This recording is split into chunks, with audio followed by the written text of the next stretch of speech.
everyone. I'm Angela Heise, your human skills and emotional intelligence expert. And today we're talking about power and owning your power. And that's not about the performance of power, it's not the loud version, and it's not the kind that comes at somebody else's expense. What we're talking about is the kind of power that feels grounded. It's the power you own. It feels clean, it feels calm, it feels real. It's also the kind that lets you walk away when you need to, when you can say no without guilt, when no guilt tripping can shift you, and when you ask for what you need without guilt or shame. So here's the part that most people miss. You cannot own your power until you feel your emotions, until you can name your needs and set boundaries that protect both. So emotions, needs, and boundaries, the human skills that I work with, they're not separate skills. They're part of the same system. So I generally say that imagine they're like the three legs to a stool. You need all three of them if you want to sit safely in your center. And when one is missing or not strong enough or splintered, the stool will collapse and you with it. So if you can't feel your emotions, you will not know what you need. And if you don't know what you need, you won't know what to protect. And if you can't protect what matters, you will lose your shape. You will fall off the stool, your time, your clarity, it will all be gone. And eventually, your power. So let's start with emotions. Emotions, unlike what they say, are not irrational. They can be, but if you use them the way they're meant to be, they're information. Emotions tell you what matters. They tell you when something is off.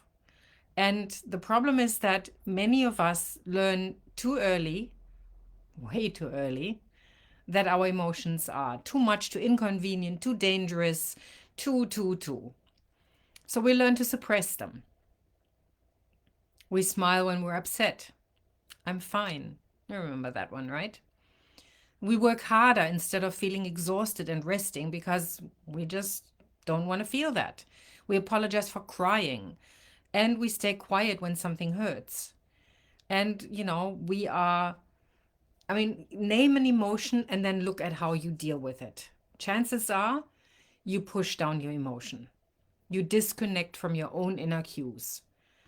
And when you stop listening to those cues, you stop noticing what you actually need. Which takes us, of course, straight to needs. Needs are not weaknesses. You are not needy when you're fulfilling your needs. You are needy when you're suppressing your needs. You're needless when you say you don't have any needs and it will leak out as neediness. So needs are the signals that keep you connected to yourself. But the problem is if you were praised as being low maintenance, independent, flexible, chances are you will have stopped expressing your needs a long time ago because you didn't want to be a bother. And maybe you never even learned how to ask for what you need. So needs are where your emotions point. They tell you what would bring you balance, restoration, or regulation. But when you ignore them, when you ignore your needs, chances are you begin to rely on others to guess them. That's when neediness kicks in. And then when people don't recognize what you need, you may feel invisible, taken for granted, or resentful. Now, how that actually works in a healthy way, we'll talk about next time. The thing is, if nobody continues to pay attention to you and your needs, you may shut down completely. And that's when people make some really interesting and sometimes devastating choices. Now, that brings us to boundaries. Boundaries are not rules for other people.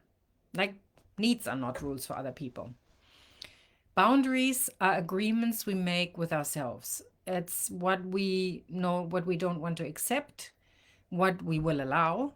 So what we say yes to, what feels safe and unsafe, what we say no to, and what we will no longer override. So boundaries protect our energy, our focus, and our well-being on so many different levels.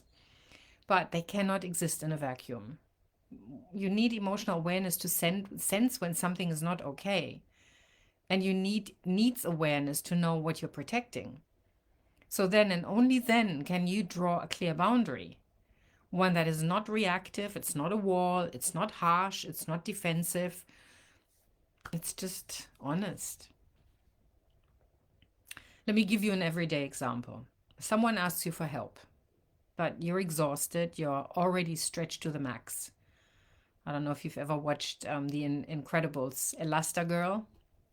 She bounces back, but a lot of us don't. A rubber band that you keep stretching eventually gives out. But you say yes again.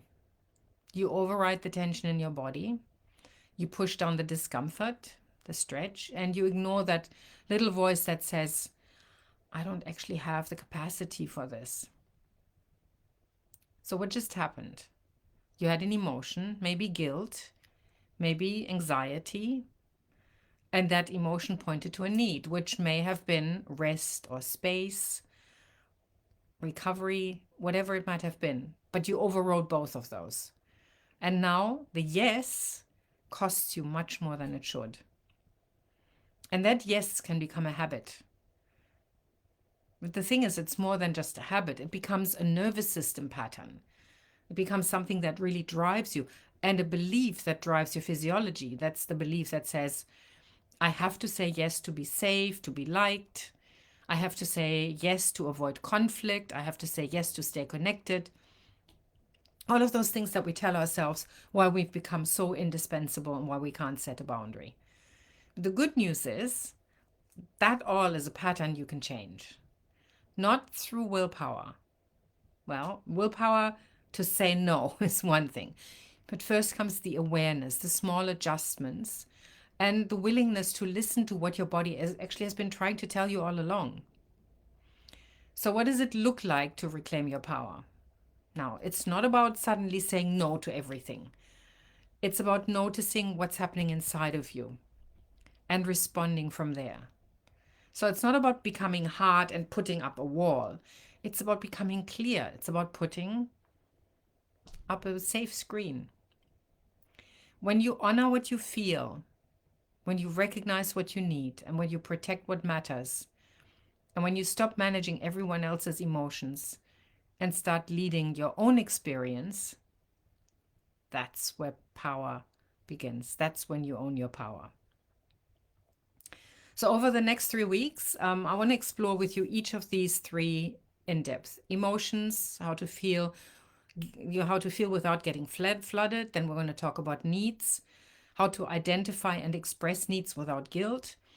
And then we talk about boundaries and how to hold your shape without collapsing or pushing. But for today, let's just start with this. Slow down, pause, and ask yourself, what am I feeling?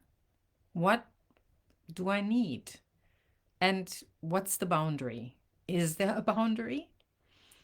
And it's not about getting it perfect. It's just about starting to notice it. So a mind expanded never regains its original dimensions. So from there, the shift starts. Thank you for listening. Thank you for your attention. I will see you soon.